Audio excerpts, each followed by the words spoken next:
Joining us now, ladies and gentlemen, Mr. Chad Morris, who is not going to show us his T-shirt. He's just going to look at it, admire it, and put it away. I'm putting it away because Jeff Madlock might grab my T-shirt from me. The T-shirt would be like fit on my arm.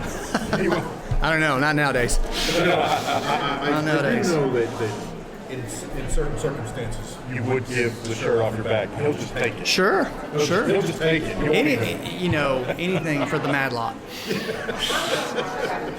He knows me. So you were in the keynote. Right? Yes. And tell us what you think, what you learned. I tell you what, when you come to conferences like this, you tend to get overwhelmed with information.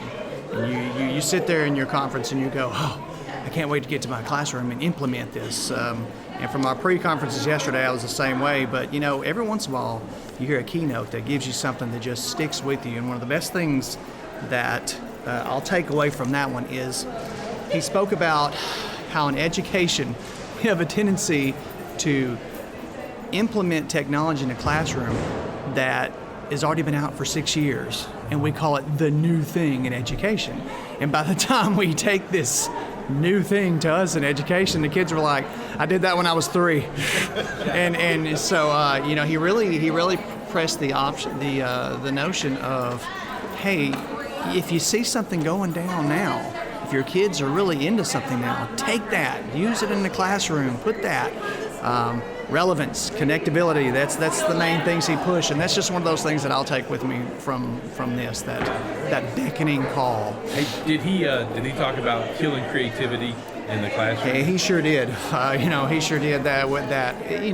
We're all guilty of it as teachers, but you never did it as much. I know your classroom style. You're creative. You allow kids to be creative, and you try. But there's those. Those of us that can look at what we're doing, and then he spoke about standardized testing as kind of the tail that wags the dog in the classroom nowadays, and I kind of like that. And you think to yourself when you're planning out. I see I'm a 2-week aheader with my lesson plans. What am I going to do in the future? Where are going to move to? And when I come in something creative like that, there's always that little bug in the back of your brain goes, how does this tie into your standards? How is this going to make my kids better on your test? And I think we as teachers kind of chop block ourselves on that a lot of times. And there could be so much we could be doing. As a writing teacher this year, there's that pressure here in Arkansas of I've got to get writing scores up. Right. But with technology and writing, man, I think just from August to November now, with what I can be able to do with my kids to bring out their creative forms in writing, the door's wide open. So those of you listening, please, hey, bring it in. We're doing a breakout. We're doing a session tomorrow on PBL in the classroom with podcasting, and the whole writing element comes into play there. It's still got to be written down. The kids still have to learn to write it and then read it. And then present it. I mean, writing is, you hear those teachers now, they want us to do so much technology. Writing has become a lost form. No, it hasn't. I was in my pre-conference yesterday, and I just happened to step out and speak to Harry Dickens, who will be closing tomorrow, and he said, I'm going to show you something super cool. And of course, I spoke to my wife like this at Arby's when I was supposed to be ordering my big Montana, and the poor lady at Arby's is like, will you order your curly cheese fries and get out of here? And I was like, honey, he had this Minecraft thing, and what it was is it's a camera.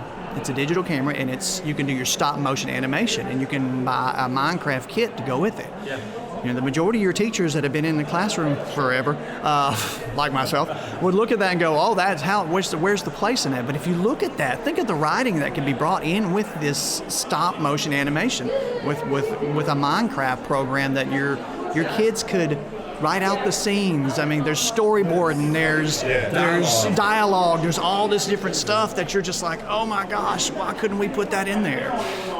So where are you heading now? What's your next I'm step? heading to the Minecraft thing. There's another one, actually in the room that I went, of using Minecraft Madness, authentic learning in the classroom, which I'm kind of hyped about, and be kind of cool. Because it's like 3 minutes. Well, thanks for having it. And remember, always let the Wookiee win.